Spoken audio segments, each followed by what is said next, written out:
بسم اللہ الرحمن الرحیم۔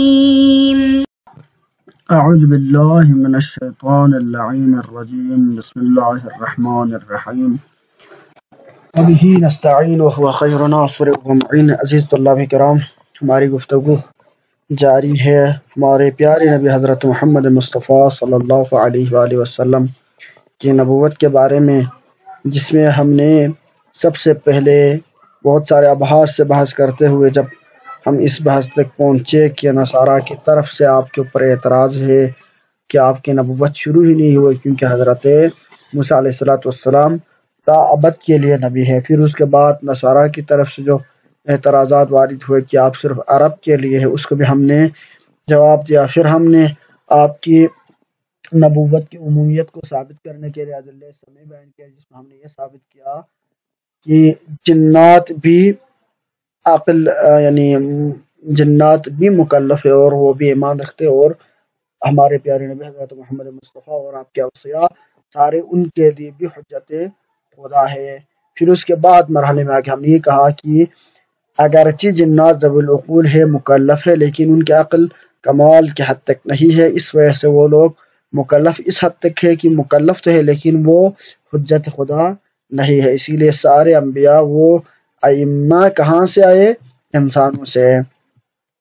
آج کے بعد میں ہم ایک بحث کرتے ہیں کہ یاجوج اور ماجوج، یعنی جس کا ذکر قرآن میں ہے، کہ آیا وہ دونوں بھی مکلف ہے یا مکلف نہیں ہے، اس کے بارے میں ہم بحث کریں گے، جس کے بارے میں ہم کہتے ہیں کہ امام زمان علیہ السلام کی ظہور سے پہلے یاجوج اور ماجوج کا ظہور ہوگا اور یہ دونوں زمین میں فتنہ و فساد پھیلائیں گے۔ تو ان کے بارے میں ہم بحث کریں گے کہ آیا یاجوج ماجوج نامی مخلوق کے جن کا ذکر روایت کی کتاب میں ہمیں ملتی ہے، آیا وہ دونوں کیا ہے؟ مکلف ہے یا مکلف نہیں ہے؟ آیا یہ دونوں، یعنی ان کے بارے میں ہم تفصیلاً آج اس کے درس میں پڑھیں گے۔ اسی لیے ہم نے اس کا عنوان رکھا ہے تکلیف یاجوج و ماجوج، تکلیف یاجوج و ماجوج کا ذکر۔ وجوز قاضی القضات فی یاجوج و ماجوج احتمالین۔ قاضی القضات جو کہ ایک مفکر ہے عظیم، اس نے یہ احتمال دیا ہے، دو احتمال کا جواز دیا ہے۔ وہ کہتے ہیں کہ دو احتمالات ہو سکتے ہیں، ممکن ہے یہ دونوں مکلف ہو، ممکن ہے مکلف نہ ہو، دو ہی صورتیں جس کو ہم تقسیمیں، یعنی یہ بھی تقسیم کی قسمت ہے، ہاں اور نہ میں جواب دینا۔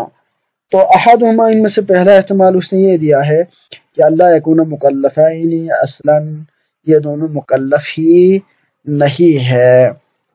وَإِن كَانُوا مُفْسِدَيْنِ فِي الْأَرْضِ كَالْبَهَائِمِ الْمُفْسِدَةِ فِي الْأَرْضِ، یہ دونوں جانوروں کی طرح ہے کہ جو ان بہائم، ان حیوانات، ان جانوروں کی طرح ہے جو زمین میں فتنہ و فساد پھیلاتے تو ہے، یعنی فتنہ فساد پھیلانا تو ان کا کام ہے، یہ یعنی ایسی قوت ان کے پاس ہے کہ جس کے ذریعے سے یہ دونوں یعنی زمین میں فساد پھیلاتے ہیں، لوگوں کو فتنے کی طرف لے کے آتے ہیں، لوگوں کو ورغلاتے ہیں، یہ طاقت تو ان کے پاس موجود ہے، لیکن یہ بہائم کی طرح ہے، ایسے جانور کی طرح ہے جو چیر پھاڑ کرتے ہیں اور نقصانات تک پہنچاتے ہیں، مگر ان کے پاس مکلف یعنی اللہ تعالیٰ کی طرف سے یہ مکلف نہیں ہے کہ ان کے بعد میں حساب و کتاب لیا جائے، کیونکہ ان کے پاس عقل ہی نہیں ہے، جیسے کہ بہائم اور جانوروں جو کہ دوسروں کو نقصان پہنچانے ان کے پاس عقل نہیں ہے اور ان کو محاسبہ بھی نہیں ہوگا۔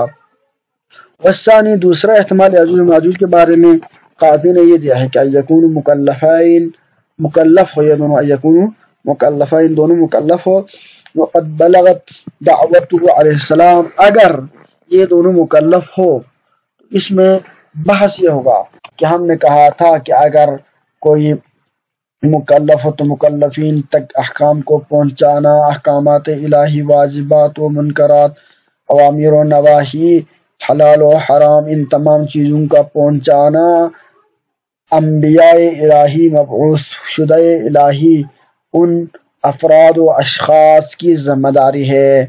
وما علینا الا البلاغ المبین، یعنی ہماری ذمہ داری صرف پہنچانا ہے۔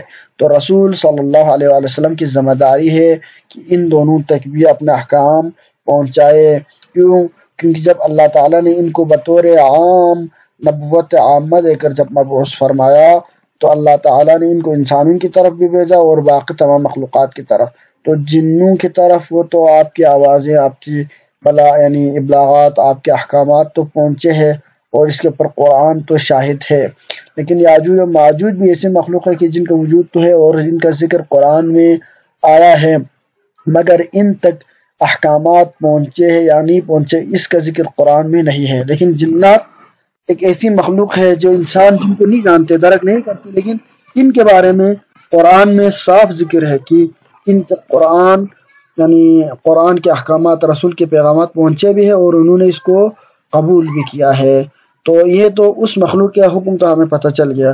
لیکن دوسری مخلوق جو کہ یعنی انسانوں کے علاوہ ہے اور جن کا ذکر قرآن میں اور مسلم الوجود ہے، ان کے بارے میں ہمیں نہیں پتہ کہ پیغمبر کے احکامات آپ تک پہنچے یا نہیں پہنچے. تو کہتے ہیں کہ اوپر والے مورد میں ہم نے یہ احتمال دیا کہ مکلف ہی نہیں ہے. تو مکلف ہی نہیں تو ان تک احکام پہنچانا نہ رسول کی ذمہ داری ہے اور نہ پہنچانے کا فائدہ ہے، کیونکہ یہ غیر مکلف ہے. والثانی، احتمال ثانی کی بنا پر کہ یہ دونوں مکلف ہو. تو جب مکلف ہے تو اس کا مطلب ہے کہ وقت بلغتہم دعوتہ علیہ السلام، تو اس کا مطلب یہ ہے کہ رسول صلی اللہ علیہ وآلہ وسلم کی دعوت بھی ان تک پہنچی ہے. یعنی کہ ان یقربوا من الامکنۃ التي يسمعون فيها كلام من هو وراء الساد. یعنی اب ان کے بارے میں یہ کہ ممکن یہ ہے کہ یہ احتمال اگر یہ مکلف ہو تو ہم یہ کہیں گے کہ اللہ تعالیٰ کے جو یعنی پیغمبر صلی اللہ علیہ وسلم کی جو ابلاغ ہے ان تک پہنچے ہیں. یا یقربوا من الامکنۃ التي يسمعون فيها، یعنی وہ لوگ اتنے قریب ہو گئے ہوں یعنی دیوار کے کہ یسمعون فیہا کلام، کہ جس سے وہ کلام سن سکے. من ہوا براء السد، یعنی جو یعنی سد کہتے ہیں سد العالی، یعنی ہائی ڈیم جو بڑے ڈیم ہوتے ہیں یا بڑا بن جو ہوتا ہے، اسی طرح سد بھی بن اس بن کو کہا جاتا ہے. تو اس میں یہ ہے نا کہ پہلے آپ کو توجہ رکھنا پڑے گا ان کی حقیقت کی طرف. یاجوج و ماجوج کون تھے؟ تو ان کے بارے میں ایک روایت ہے کہ سکندر اعظم نے ان کو یعنی ذوالقرنین، تقریباً اس نے حضرت ذوالقرنین نے تقریباً ان کو بند کیا تھا. یعنی یہ لوگ زمین میں فساد پھیلاتے تھے، تو سکندر اعظم نے ان کو یعنی دیوار کی طرح سے سیسہ پھیلا کے سیسے کے دیوار بنا کے نا ان کو ایک غار میں بند کیا ہے. تو وہاں پر وہ لوگ وہیں پہ ہے. اور یہ کہا جاتا ہے، روایات میں اس چیز کا ذکر ملتی ہے کہ قیامت سے پہلے یعنی ظہور امام زمان علیہ السلام سے پہلے وہ لوگ اس بند کو توڑیں گے اور دنیا میں نکل آئیں گے اور وہاں پر زمین میں فتنہ و فساد پھیلائیں گے. تو ان کی حقیقت یہ ہے. تو یہاں پر یہ احتمال دیتے کہ وہ لوگ تو ذوالقرنین نے تو ان کو بند کیا تھا اور ابھی تک وہ لوگ وہاں پہ بند پڑے ہوئے. تو ان کی تو اگر وہ مکلف ہے تو اتمام حجت نہیں ہو گئی، ان تک احکامات نہیں پہنچے، تو کیا کہیں گے؟ تو کہتے ہیں کہ ممکن ہے کہ وہ لوگ اتنے قریب آ گئے ہوں دیوار کے کہ جہاں پر دیوار کے پیچھے سے آواز سن سکتا ہو. تو یہ احتمال ہے. تو جب یہ احتمال ہے کہ انہوں نے ممکن ہے کہ دیوار کے پیچھے سے پیغمبر صلی اللہ علیہ وآلہ وسلم کے پیغام، آپ کے ارشادات پہنچے، آپ کی نبوت ان کو علم ہوا ہے، تو اگر ان میں سے اگر کسی نے ایمان لایا ہو، یہ تو شاید ممکن یعنی غیر معقول ہے کیونکہ وہ لوگ فتنہ فساد پھیلانے والے ہیں، تو اس وجہ سے ایمان نہ لایا ہو اس کا امکان زیادہ ہے. لیکن ممکن ہے اگر ان میں سے اگر کسی ایک گروپ نے ایمان لایا ہو تو وہ نجات دہندہ ہوں گا، لیکن وہ نجات پائے گا. لیکن باقی جو گروہ ہے جنہوں نے نبوت پیغمبر صلی اللہ علیہ وسلم کا انکار کیا اور اسی فساد پر باقی ہے، وہ لوگ ناجی نہیں ہے. یہ احتمال بھی دیا ہے کس نے؟ قاضی القضات نے. یعنی ان کی طرف سے دو احتمالات ہیں. ایک احتمال وہ لوگ مکلف نہیں ہے، دوسرا احتمال مکلف ہے. تو مکلف ہونے کی صورت میں کیونکہ ذمہ داری رسول کی ہے تو لہذا ان تک آواز پہنچ گئی ہوگی، کیونکہ رسول اپنی باقی تمام ذمہ داریاں پورے کر چکے ہیں. تو ضرور بضرور آپ نے اپنی ذمہ داری بھی پوری کی ہوگی، ورنہ یہ آپ کے تبلیغ اور ذمہ داری میں خلل ہونا لازم آئے گا. لہذا اس دلیل عقلی اور قاعدہ لطف کی بنا پر ان تک احکامات ضرور پہنچی ہوگی. وجوز بعض الناس، یہ قاضی القضات کے ایک احتمال تھا، یعنی اس نے دو احتمالات دیے تھے. اس کے بعد بعض دیگر لوگوں کا یعنی قول اس کے بارے میں، یاجوج و ماجوج کے بارے میں یہاں پر ذکر ہے. فرماتا ہے کہ وجوز بعض الناس، بعض لوگوں نے جائز قرار دیا ہے کہ یکون فی بعض البقاع من لم تبلغه دعوته علیہ السلام۔ بعض لوگوں نے یہ احتمال دیا کہ یکون فی بعض البقاع، وہ کچھ ایسے بقاع یعنی زمین کے ٹکڑے کو کہا جاتا ہے، یعنی زمین کے ایسے حصے مختلف قسم کے بقاع ہوتے ہیں، مثلا ایک گاؤں ہے، ایک ٹکڑے ہے زمین کا، ایک جزیرہ ہو گیا، اس کو بقاع کہا جائے گا۔ اسی طرح ایک ایسی ٹکڑا جو باقی یعنی آپ کہہ سکتے ہیں کہ یہ جو بر اعظم باقی جو پلینٹ وغیرہ ہے، یہ جو بر اعظم وغیرہ ہے کانٹیننٹ، تو یہ جو مختلف یعنی ایک ٹکڑا ہوتا خاص، باقی زمینوں سے جو کٹ کے باقی حصوں سے کٹ کے، یعنی زمین کے جو پلیٹس ہوتے ہیں، جو ہم کہتے ہیں کہ زمین کے اتنے پلیٹس ہیں، تو یہ جو پلیٹس ہوتے ہیں ان کو کہا جاتا ہے بقاع۔